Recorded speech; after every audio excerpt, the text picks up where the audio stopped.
The word clue has an origin story that may surprise both native English speakers and those learning English. The origin of the word combines a Greek myth, a labyrinth, danger, and knitting. That's right, knitting. But first, let's start with the myth. In this story, a monster called the Minotaur lived in a labyrinth on the island of Crete. From time to time, people were sent inside the labyrinth as sacrifices. They could not find their way out, and the Minotaur killed and ate them, except for one man. As the story goes, Theseus volunteered to go into the Minotaur's labyrinth. But before going in, Theseus unraveled a ball of yarn. He battled the Minotaur and killed it. Then he followed the yarn back to the opening of the labyrinth and came out alive. You may be saying to yourself, "That's a great story, but what does it have to do with the word clue?" Well, in the 1590s, a ball of yarn was called a clue, spelled C-L-E-W. Because of this Greek myth about Theseus, and possibly other stories too, the meaning of clue began to change. By the 1620s, the word meant something that will lead to a solution. After more time passed, the spelling changed to C-L-U-E, the way we spell it today. Clue continued to become even more widely used. By the late 1940s, someone who didn't have a clue meant someone who didn't understand something. Today, we commonly use this clue in many expressions. You can use it to talk about someone who doesn't know a specific thing, or about someone who is generally ignorant. For example, I am organizing a surprise birthday party for my friend. She doesn't have a clue what I am planning. When the guests jump out of their hiding places and yell, "Surprise!" she will be shocked.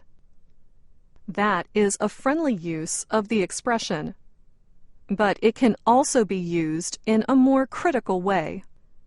For example, I could say, "I have a friend who was born into a very rich family.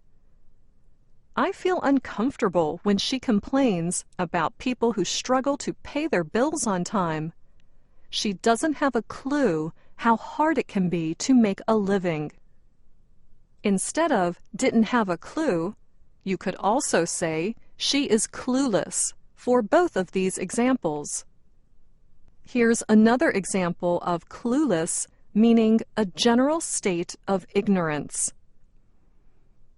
"I can't believe the boss made his son our manager. That kid is so clueless. He has no idea how this company works. We're doomed."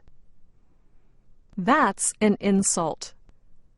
Now, if someone is clueless or doesn't have a clue in the sense that he or she is simply ignorant, you can tell them angrily to get a clue. This is like telling them to wake up or to get with it. You can also gently clue them in. This phrase means to let someone know the way something happens. We often use it when something is difficult to understand or see on the surface. So if you are simply sharing your homemade apple pie recipe with a friend, you probably wouldn't say, "I'll clue you in on how to make this apple pie." I mean, you could say that, but it sounds much too dramatic. But let's say a friend of yours moves into the apartment building where you live. Now, many strange and difficult people also live in that building. You might want to pull your friend aside and say, "Look, if you want to be happy here, let me clue you in on some of the characters who live here." Never talk directly to the guy who walks his turtle. If you need to say something to him, just say it to the turtle. And don't hang your laundry on your balcony. The woman living above you will shoot at your dry clothes with a water gun. And whatever you do, do not play classical music after 6 p.m.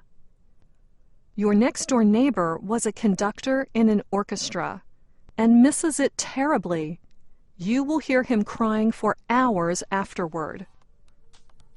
Now, I hope you feel a bit more clued in on the different ways to use the word clue.